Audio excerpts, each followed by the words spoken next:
Bien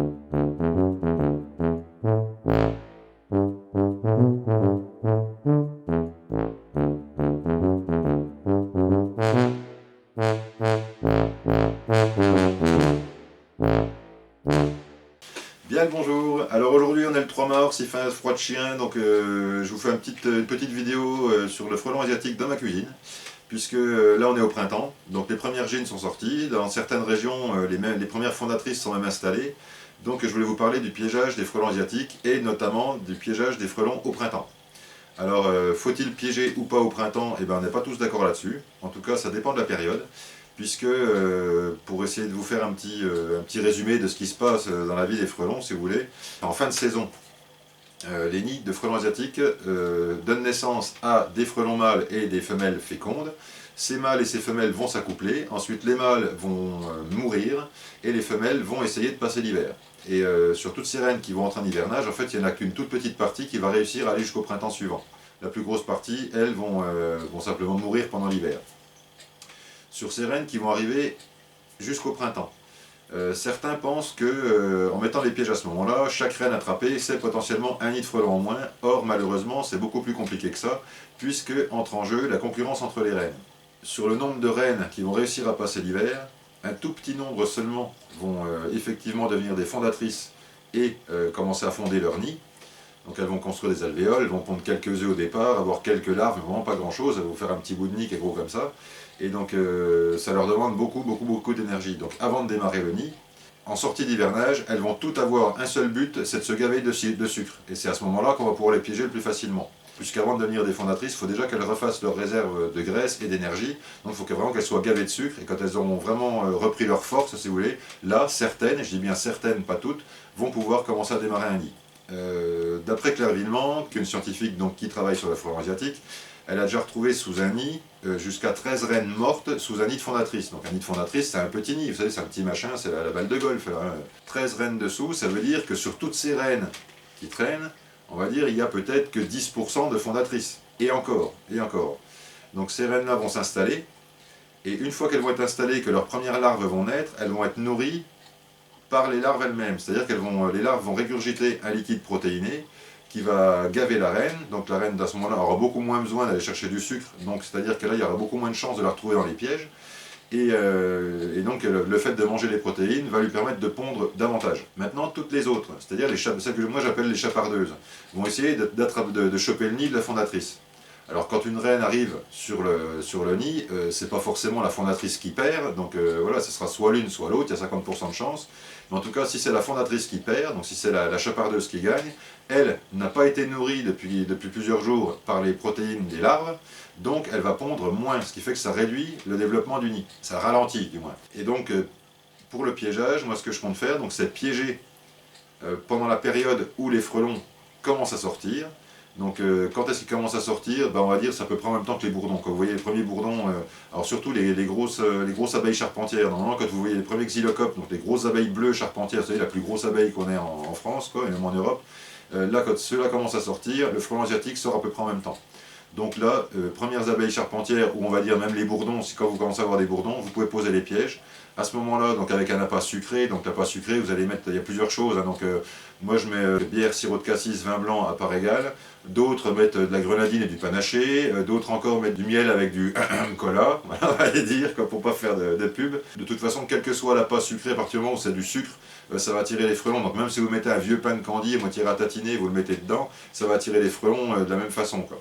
Donc voilà, au printemps, en piégeant comme ça, à mon avis, pendant une quinzaine de jours, donc en piégeant pendant le laps de temps où tous les frelons, sans distinction, vont chercher à se gaver de sucre, je pense que là, on va être le plus efficace possible. Ensuite, dès que les premières fondatrices sont installées, là, on les laisse se bagarrer, et donc on arrête le piégeage, parce qu'à ce moment-là, celles qu'on va attraper dans les pièges, ça va être principalement les chapardeuses, puisque les fondatrices, elles, sont déjà nourries en grande partie par leurs larves. Et le peu de sucre qu'elles auront besoin, tout en allant chasser, elles vont butiner un petit peu sur une fleur ou deux, elles vont avoir assez de sucre pour vivre, donc du coup, elles vont beaucoup moins rentrer dans les pièges. Donc ce qui fait que vous allez avoir beaucoup plus de chances d'attraper les chapardeuses, qui sont finalement les premières prédatrices des fondatrices au printemps. Le premier prédateur du frelon au printemps, c'est le frelon asiatique lui-même. Donc moi je vais piéger pendant cette période, donc la période où tout le monde cherche du sucre. À partir du moment où les fondatrices seront installées, j'arrête complètement le piégeage pendant 2-3 semaines, un mois. Et ensuite je vais reprendre le piégeage pour essayer d'attraper les ouvrières. Alors les ouvrières, certains vont me dire que ça sert à rien, puisque si on attrape une ouvrière, ça n'empêche pas la reine de pondre. Effectivement, mais pour nourrir les larves, il faut des ouvrières. Et donc si vous attrapez beaucoup d'ouvrières, et bien chaque ouvrière en moins, c'est des difficultés pour nourrir les larves, et donc le nid va s'étendre moins, c'est comme une ruche. Dans une ruche, si vous avez une poignée d'abeilles dedans, la ruche va avoir beaucoup de mal à s'étendre, à se développer, puisque la reine va pondre en fonction du nombre d'abeilles qu'elle a pour s'occuper de ses couvains. Et donc si vous avez une ruche où vous avez déjà 20 000 abeilles dedans, forcément que la reine va pouvoir pondre à fond, et à ce moment-là, la ruche va se développer beaucoup plus vite. Donc pour les nids de frelons asiatiques, c'est pareil. Une fois que la saison est démarrée, si on attrape régulièrement des ouvrières, et ben à chaque fois, on ralentit un petit peu le développement du nid. Attraper les ouvrières ne va jamais détruire un nid, que ça soit clair là-dessus. Par contre, ça va ralentir le développement. Inversement, si vous piégez les chapardeuses quand les reines fondatrices sont installées, vous allez favoriser le développement du nid, parce qu'à ce moment-là, ça sera la reine gavée de protéines et qui va pouvoir pondre à fond, qui n'aura personne pour venir l'embêter, donc qui va pouvoir faire ses ouvrières qui vont prendre leur lait après pour nourrir les larves, agrandir le nid et tout ça. Et donc en fin d'année, vous allez vous retrouver avec un nid, comme dirait Étienne, de la taille d'une machine à laver, quoi. Donc le but c'est pas ça, c'est d'avoir des nids, vous voyez, comme l'an dernier on a eu des nids chez nous qui étaient gros comme ça, parce qu'ils ont eu un printemps pourri, et les plus gros nids en fait c'était de la taille d'un ballon de basket, quoi. Et en tout cas, moins d'ouvrières, chaque ouvrière en moins, c'est toujours une ouvrière de moins qui va venir chasser sur les ruches plus tard, quoi. Donc maintenant, allez, on a décidé, on va faire du piégeage de printemps. Quelle que soit votre décision, par contre, par pitié les gens, utilisez des pièges qui soient adaptés, des pièges qui soient au maximum sélectifs et qui ne vont pas prendre tout et n'importe quoi. Certains sont contents parce que dans une bouteille, c'est les affreuses bouteilles, la bouteille d'eau minérale, coupée en deux, on retourne le goulot, on laisse comme ça, et voilà, on pose ça quelque part. Et là-dedans, vous allez retrouver, il y aura tout, il y aura des mouches, il y aura des guêpes, il y aura des papillons, il y aura tout ce que vous voulez là-dedans. Et par contre, voilà, ils sont contents parce qu'au milieu d'une soupe d'insectes, ils ont trouvé 2 frelons asiatiques, ils se disent, ouais, super, c'est 2 nids en moins, quoi. Donc je vais vous expliquer que ce n'était pas le cas du tout. Et en plus, voilà, les frelons asiatiques ne se nourrissent pas que d'abeilles. Donc si vous flinguez toutes les reines guêpes, par exemple, qui vont venir dedans, qui elles ne pourront donc pas fonder de nid, et tout ça, donc du coup vous allez supprimer de la nourriture potentielle pour le frelon asiatique, qui va donc se rabattre évidemment sur ce qui reste, c'est-à-dire sur les insectes qu'on protège et qu'on bichonne et tout ça, nos abeilles, quoi. Donc surtout, si vous faites du piégeage, par pitié, virez-moi ces 2 bouteilles, de bouteilles pas sélectives du tout, parce que ça c'est une catastrophe écologique, c'est une catastrophe entomologique, ça tue tout et n'importe quoi, et surtout c'est complètement pas productif du tout si vous voulez. Donc si vous voulez faire du piégeage, faites-le, mais faites-le intelligemment, utilisez des pièges le plus sélectifs possible, et maintenant voilà, il y a quand même un certain choix parmi les pièges possibles. Vous tapez piège frelon asiatique sur n'importe quel site, voilà, je ne vais pas les citer, les sites de vente et tout ça, il y a plein de pièges différents qui fonctionnent, donc il n'y a pas de souci. Vous pouvez les fabriquer vous-même, vous pouvez les acheter pas trop cher, et voilà, et même si vous êtes vraiment pas riche, c'est ce qui est mon cas, vous pouvez même faire des pièges bouteilles améliorés si vous voulez. Donc maintenant je vais vous présenter un petit peu les pièges que moi j'utilise. C'est pas une liste exhaustive, donc il y a tout un tas de pièges possibles et imaginables. Pour l'instant moi j'utilise ceux-là. Donc je vais vous les montrer, ça va vous donner des idées, et comme ça, ben, voilà, je vous encourage à faire vos pièges vous-même, mais par contre faites-les intelligemment. N'oubliez pas que tout ce qui est plus gros qu'un frelon asiatique ne doit pas rentrer dedans, donc ni les bourdons, ni les abeilles charpentières, ni les frelons européens, et tout ce qui est plus petit qu'un frelon asiatique doit pouvoir ressortir. Guêpes, abeilles, même si les abeilles ne sont pas trop attirées, dès qu'il y a de l'alcool dedans, ça ne les intéresse pas trop. Mais bon voilà, tout ce qui est guêpes, mouches et tout ça doit pouvoir ressortir, au moins en plus grande partie, quoi. Alors le premier piège que j'avais utilisé l'an dernier, c'était ça. J'avais 2 vitres, c'était des vitres de meubles télé, je sais pas quoi, que j'avais récupéré, donc c'est pour ça que je l'ai fait assez long. Alors la vitre, ça se discute. Il y a des gens qui disent que c'est mieux quand c'est une vitre, parce que du coup ça chauffe l'intérieur, ça développerait mieux l'odeur et tout ça. D'autres estiment que c'est moins bien parce que du coup tous les insectes plus petits qui rentrent dedans cherchent plus à sortir en se tapant dans la vitre qu'en passant par les grilles. Donc du coup voilà, j'ai fait les deux en fait. J'ai celui-là qui est avec une vitre et j'en ai d'autres que je vous montrerai après qui sont avec un simple contreplaqué, et on verra en saison ce que ça donne, quoi. Donc là j'avais mis des vis à tête fraisée pour faire comme une glissière, donc voilà, ma vitre passe dedans. À l'intérieur, donc vous avez des entonnoirs Vous voyez, j'avais percé les petits trous dedans. Alors les trous là servent pas à grand chose, hein. C'est des petits trous que j'ai fait qui doivent faire 4 ou 5. C'est juste pour que l'odeur se diffuse mieux et surtout ça fait une accroche pour le frelon à l'intérieur, pour qu'il puisse s'accrocher plus facilement. Donc en bout de l'entonnoir là, vous avez une rondelle de 8 que j'ai collée, donc une rondelle mécanique, une rondelle en métal, que j'ai collée à la colle chaude, pour pouvoir permettre uniquement aux frelons asiatiques de rentrer dedans. Et éventuellement quelques ouvrières de frelons européens quand vous piégez assez tard dans la saison et qu'il y a des ouvrières plus petites que d'autres. Voilà, ça arrive qu'il y ait une ou deux ouvrières qui passent dedans, mais c'est pas la majorité. Alors que si vous mettez pas de rondelle du tout, que vous mettez un trou de 10 ou de 11, à ce moment-là vous allez piéger tout ce qui passe. Et donc dedans vous allez retrouver autant d'Européens que d'Asiatiques et c'est vraiment pas le but, quoi. Donc ensuite à l'intérieur, là, on voyait qu'il a vécu mon piège, hein, déjà, il est déjà tout noir et tout, il a pris un peu la moisissure, mais bon, ça n'empêche pas de fonctionner. Donc là, j'ai fait un compartiment avec une grille dessus pour éviter que les frelons aillent s'y noyer. Puisque les frelons attirent les frelons. Donc quand vous avez des frelons vivants qui bourdonnent là-dedans, ça attire les autres d'autant plus. Et donc du coup, c'est pas la peine qu'ils soient noyés dans le truc pour que ça fonctionne. Au contraire, ça marche mieux s'ils sont pas noyés dedans. Donc celui-là, il s'ouvre comme ça. Voilà. Hop. Et là, donc je vais pouvoir tirer. Ça c'est une boîte de surimi, hein, que j'avais mangé les surimi. Voilà, j'ai gardé la boîte, mais vous pouvez mettre n'importe quelle boîte et je vous expliquerai après quelle boîte on peut mettre dedans. Si je veux changer mon appât, s'il y a des frelons dedans, je laisse les frelons à l'intérieur, j'ai pas besoin de changer quoi que ce soit. Donc pour la recette, je dis moi je mets bière, cassis, vin blanc. Alors bière blonde, bière brune, franchement j'ai essayé les deux, j'ai pas vu de différence. Certains disent qu'il faut de la brune. Moi, j'ai utilisé de la blonde, j'ai essayé avec du cassis, j'ai mis de la grenadine, ça marche pareil, donc vous tracassez pas pour l'appât, à partir du moment où c'est sucré et alcoolisé, ça attirera les frelons de toute façon, quoi. Donc certains utilisent aussi du cola avec du miel. J'ai entendu parler aussi de panaché avec de la grenadine à part égale. Enfin bon voilà, vous pouvez faire plein de tests. À partir du moment où c'est sucré, aromatisé et alcoolisé, voilà, ça dégage une odeur assez forte, de l'alcool dedans, ça attirera les frelons à coup sûr, quoi.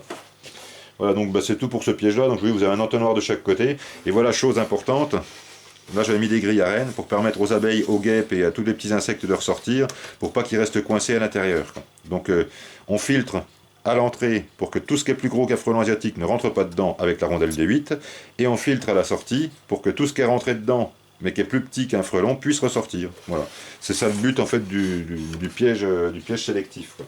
Et maintenant tous les pièges sélectifs vont fonctionner sur ce principe là, quoi. Donc dans le même style, vous avez déjà vu, je vous avais montré mes pièges à fleurs comme ça. Alors la fleur, est-ce que ça sert à quelque chose? Je vous l'avais dit, je ne sais pas, j'en sais rien, j'avais fait ça, je trouvais ça joli. Donc là, bah, le principe c'est une boîte à biscuits que m'avait donné l'épicière du village, Astrid. Donc merci Astrid encore pour tes boîtes, quoi. Et donc là j'avais mis une grille à rennes de chaque côté. Voilà, il y a plusieurs cônes, ça les frelons peuvent rentrer un petit peu de partout. Dedans, vous pouvez mettre une boîte dans ce genre-là ou autre chose. Ou si vous mettez d'un côté, si vous mettez pas de cône, vous pouvez mettre facilement une boîte de surimi ou autre. Voilà, vous mettez ça dedans. Comme ça, je remplissais ça de bière, enfin avec mon mélange bière, cassis, vin blanc.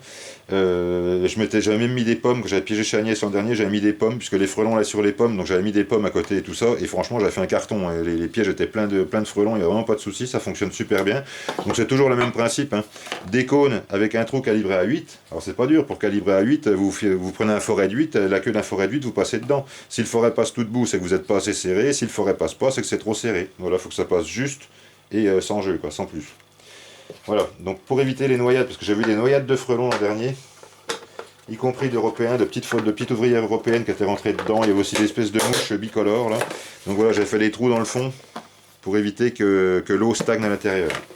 Donc ce piège là fonctionne très bien, j'avais fait des anses pour le fixer dans les arbres, enfin un peu n'importe où, et donc ça fonctionne très bien. Donc vous pouvez prendre n'importe quelle boîte, et pour le volume en fait vous en foutez, hein. Si vous avez une boîte qui est plus en longueur, plus haute, n'importe quoi, tant que vous avez cône d'entrée calibré à 8 et grille, soit en grille à rennes ou alors avec du grillage en maille de 5 ou de 6 ou même de 7, pour que les petits insectes puissent ressortir, voilà, vous avez un piège sélectif, donc avec ça vous pouvez piéger, il n'y a pas de souci, quoi. Ça c'est ma dernière fabrication. Donc ces cônes là, alors oui, alors ça j'ai trouvé ça. Alors ça je vais vous montrer parce que c'est quand même pas mal. Alors pour la couleur, certains disent que le rouge attire les frelons. Mais le problème c'est que les frelons sont comme les abeilles, ils voient pas le rouge. Donc je suis pas sûr que la couleur ait une grande importance. Donc j'en ai fait un avec des cônes jaunes, j'en ai fait un avec des cônes rouges, j'en ferai un avec des cônes bleus, on essaiera les trois et on verra, je les mettrai au même endroit. On verra dans lesquels les frelons se précipitent le plus, mais voilà. Donc ça je vais vous mettre le lien dans la description où je vous le mettrai, je vous mettrai la photo, allez je vous mets la photo là. d'où je l'ai trouvé. Donc j'ai trouvé ça sur AliExpress, sur un site chinois. Et ça, c'est des cônes pour les gens qui font du roller, vous savez, qui font du slalom avec les rollers. Tac, tac, et hop, vous faites du slalom entre les trucs. Donc ça fait 8 cm par 7. Et en plus, le bout est arrondi, en tout cas pour ceux-là, pas forcément pour tous. Donc ceux-là, bah, je les perce en bout. Donc je perce un trou de 8 au bout. Et comme ça, bah voilà, j'ai mon cône. En plus, il est facile à fixer, puisque là, je perce mon trou dans ma grille, j'enfonce le truc, je colle à la colle chaude et ça va tout seul. À l'intérieur, en plus, il y a des stries comme ça qui permettent au frelon de s'accrocher pour rentrer dedans. On dirait que c'est fait pour, quoi. Donc moi, en plus, je perce des trous dedans pour que l'odeur se diffuse mieux, que les frelons, au lieu de se précipiter sur la grille, aillent plutôt dedans. Je suis pas sûr que ça soit nécessaire, vous pouvez le faire ou pas, là c'est vous qui voyez, quoi. Voilà, donc ces cônes-là, bah, c'est drôlement pratique, ça coûte pas cher, donc ça vaut pas le coup de s'en priver. Mais vous pouvez aussi faire avec des goulots de bouteille, bah, je vous montrerai après. Alors ça, c'est de la grille anti-frelon, donc je vais vous mettre aussi le lien dans la description. Ça coûtait pas très cher, ça se vendait en bout d'1 mètre ou de 2 mètres. Donc là-dedans, on passe la queue d'un forêt de 5. Donc c'est des mailles en losange, et donc j'avais trouvé que ça, c'était vraiment bien pour faire les pièges à Fernando. Donc on en reparlera plus tard dans la saison. Donc là, bah, je l'ai agrafé, j'ai remis un cordon de colle, parce que mes agrafes sont pas très longues, pour être sûr que ça bouge pas. J'ai remis un bon cordon de colle chaude dessus, et voilà, et ça tient, et le cône au milieu, il est collé à la colle chaude aussi. Donc percer l'intro de 8 au bout, avec des trous de 6 là tout autour. Donc j'aurais pu les faire plus petits aussi avec un clou, là j'ai percé à la perceuse, c'est peut-être un peu gros, mais bon, ça va aller. Et donc voilà, le principe, donc c'est le même, un cône de chaque côté, sur une grille pour que les insectes puissent ressortir. Là, vous avez une tirette en bois. À l'intérieur, donc là j'ai mis un bout de grille à propolis, vous voyez, donc pour protéger l'appât. Et donc là, j'ai mis 2 charnières et un petit aimant, tac. Et donc ça, alors ça vous pouvez vous les procurer pour rien du tout, ou en tout cas pas très cher. Ça, c'est les barquettes à frites qu'on trouve dans tous les magasins qui vendent des frites. Donc c'est mon ami Cyril du kebab de San Bernan qui m'a offert des boîtes à frites pour faire des pièges à frelons. Alors je sais plus quelle taille elle fait, celle-là, 750. Ça va être une 750 ml. Elle doit faire une dizaine de centimètres de large par 15 de long à peu près, je sais plus exactement. Mais après ça, voilà, une fois que vous avez les boîtes, vous faites le piège en fonction. Le piège, il n'est pas forcé d'être... Celui-là fait 30 cm de long ou 35, je sais plus, par 20 de large à peu près. Mais vous pouvez prendre n'importe quelle cote. C'est pas comme une ruche où c'est précis, là vous faites ce que vous voulez, quoi. Donc si vous allez manger des frites, et ben gardez les barquettes. Et puis si vous êtes bien avec la personne qui tient l'établissement, demandez-lui en quelques-unes de plus. Puis vous mettez 1 euro de plus à la commande. Et puis voilà, comme ça vous avez vos boîtes, quoi. Voilà, donc là-dedans, bah, je vais mettre toujours pareil, à mon appât à l'intérieur, je le mets là-dedans, je referme, tac, c'est bon, hop, voilà, je ferme ma boîte. Donc là, je l'ai fait en contreplaqué, parce que j'avais des chutes de contreplaqué qu'on m'avait donné. Donc voilà, voilà, tout ça c'est de la récup. À part, donc j'ai acheté les charnières, j'ai acheté le grillage et les cônes. Et cette fois, je l'ai passé avec de la lasure. Donc là, c'est lasuré, donc si je mets de l'eau dessus, ça glisse, ça va pas rentrer dans le bois comme ça a fait avec mes anciens pièges. Donc ceux-là sont vraiment tip-top, voilà. Donc on les essayera dans pas longtemps. Ensuite, alors ça c'est quelqu'un qui m'a envoyé ça. Alors ça c'est les mêmes couvercles, vous voyez. Ça c'est les couvercles TO82. Donc c'est les couvercles twist-off, ils appellent ça. Donc on met sur les pots de miel, ça c'est un pot d'1 kg de miel. Hop, là vous avez la capsule, vous enlevez la capsule. Ça a été fait donc à l'imprimante 3D. Donc voilà, c'est le même filetage que le pot TO82. Donc. Alors il m'avait précisé ce que c'était. Puisque tout ce que vous allez mettre à l'extérieur, attention, il y a des matières qui ne supportent pas les UV. Donc vous allez les mettre pendant quelques semaines dehors et votre truc il va tomber en poudre. Donc pour que ça résiste aux UV, il faut que ça soit du PETG. Alors moi j'y connais rien, voilà, il dit qu'il faut 30 grammes de matière par piège. Ça coûte 70 centimes. Voilà. Donc pour faire ça, vous avez 30 grammes de PETG et ça vous coûte 70 centimes. Donc Nico, si tu vois la vidéo, si tu as un lien pour ça, dis-moi-le en commentaire et puis je le mettrai dans la description de la vidéo. Merci bien encore pour ça, donc ça c'était super cool, donc ça c'est simple et efficace pour les gens, voilà, 70 centimes, vous piégez des frelons, c'est quand même sélectif. Et donc ça c'est pas mal. Et donc si vraiment vous êtes un accro aux bouteilles, les bouteilles, moi, elles ressemblent à ça. Ça c'est une anse pour l'attacher après les arbres ou n'importe où, je peux aussi le poser par terre si je veux. Là donc j'ai gardé le bouchon dans le cône avec un trou de 8. Ça fonctionne exactement pareil que les autres. Là j'ai fait des petits trous avec un clou pour que l'odeur se diffuse et que ça attire plus les frelons et qu'ils puissent plus s'accrocher dessus. Là j'ai un grillage intégral. Donc je vais vous montrer, attendez. Donc là, j'ai mis 2 fils de fer comme ça. Hop, je retire mes 2 goupilles. Donc voilà, ça c'est le rouleau de grillage. Le cône est agrafé dessus pour pas que ça bouge. Et donc ça, comme ça, là je peux remplir, et j'ai mis une éponge dans le fond. Alors j'ai mis une éponge comme ça, vous mettez n'importe quoi, un bout de mousse de canapé, n'importe quoi, vous le mettez dedans, vous imbibez ça avec le produit que vous voulez, et voilà. Donc 4 petits trous là. Alors pour faire ce piège là, je vous explique quand même vite fait, c'est que je fais mon rouleau, donc je découpe mon bout de grillage, ça c'est du grillage en maille de 7,7. Donc je découpe mon bout de grillage, je l'entoure autour de la bouteille pour voir à peu près la longueur qu'il me faut. J'en prends un petit peu plus long. Ensuite je le mets à l'intérieur. Et là vous voyez je replie. Donc je coupe le grillage en laissant dépasser les picots et je les replie à l'intérieur pour le fixer. Voilà, comme ça tient. Vous pouvez aussi le fixer à la colle chaude si vous préférez, vous faites comme vous voulez. Donc je me sers de la bouteille en fait pour calibrer le truc, je le mets à l'intérieur, comme ça voilà, je sais à là où il faut que j'agrafe mes trucs, et voilà je fais mon cylindre, il est coulissant à l'intérieur. Je prends mes fils de fer, j'ai fait 4 trous, donc je prends mes fils de fer comme ça, hop, je peux le mettre à la hauteur que je veux, je vise le trou en face, paf, et voilà. Alors j'en ai mis 2, un ça suffirait, mais bon j'en ai mis 2 pour la forme, hein. Je replie mon bout de truc au bout, et puis voilà, ça tient. Donc voilà, si vous utilisez les bouteilles, prenez ce genre de bouteilles là, mais pas des bouteilles simplement, et avec des trous ça suffit pas, hein. Les bouteilles plastiques simplement percées, les insectes ont beaucoup de mal à sortir, et donc vous allez quand même avoir 90% des insectes qui vont rentrer dedans, qui vont jamais pouvoir ressortir. Là c'est de la maille de 7 par 7, si vous avez du 6 par 6, 6,5 par 6,5 ça marche aussi. Vous pouvez le faire avec du grillage plastique comme je vous ai montré tout à l'heure, vous faites un peu avec ce que vous avez, et voilà, ou avec de la grille à rennes aussi, vous pouvez faire ça avec de la grille à rennes, avec n'importe quoi, et voilà, par pitié, voilà. Permettez aux insectes de ressortir et aux frelons européens notamment de ne pas rentrer dedans. Voilà. Bon ben voilà, et bien écoutez, là je pense que c'est terminé, donc j'espère que j'étais clair et précis, donc sur, au moins sur la fabrication des pièges. Donc je vous ai montré, je vous ai pas fait de tuto pour les fabriquer, mais là vous avez compris le principe maintenant. Un piège sélectif, c'est simplement un piège où ne vont pouvoir rentrer que les frelons asiatiques et les insectes plus petits, où vont pouvoir ressortir les insectes plus petits que le frelon asiatique. Et aussi, si en même temps vous pouvez protéger l'appât à l'intérieur, c'est pas plus mal, ça évite les noyades. Et comme ça permet aussi aux insectes plus petits de sortir plus facilement, parce que quand ils sont pas bourrés, eh ben, ils sortent quand même mieux. Essayez-vous de repartir quand vous êtes complètement bourré, vous allez avoir plus de difficultés à trouver la sortie. Et même pour les insectes, c'est pareil. Donc par pitié, les bouteilles en plastique, les simples bouteilles, pas calibrées, rien, pas sélectives et tout, jetez-moi ça à la poubelle.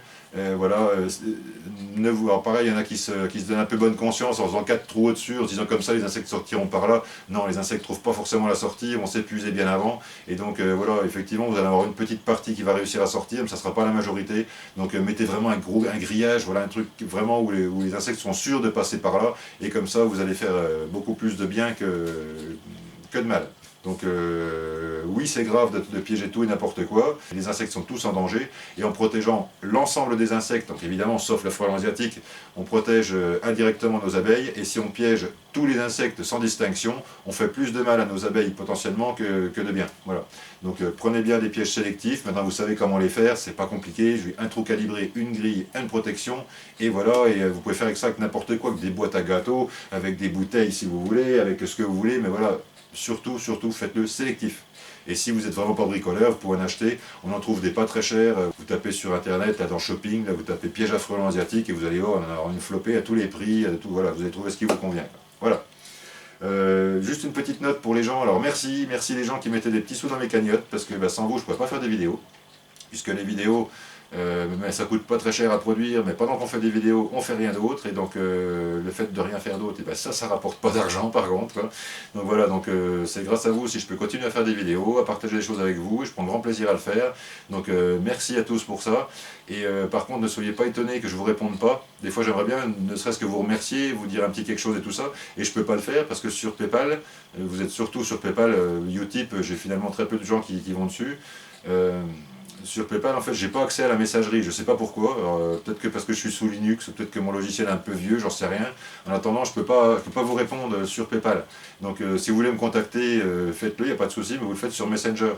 Vous allez sur Facebook, Fred Soula, même nom, même photo de profil, donc comme ça vous me reconnaissez à tous les coups, vous pouvez me parler, vous pouvez me poser des questions, tout ce que vous voulez, il n'y a pas de problème. Voilà, et là comme ça je serai content de vous répondre. Voilà, allez, bah, écoutez, j'espère que ça vous a plu, j'espère que j'étais pas trop brouillon, j'espère que c'était assez clair. Et en attendant, eh ben, portez-vous bien, soignez bien vos abeilles, et à bientôt pour les prochaines vidéos.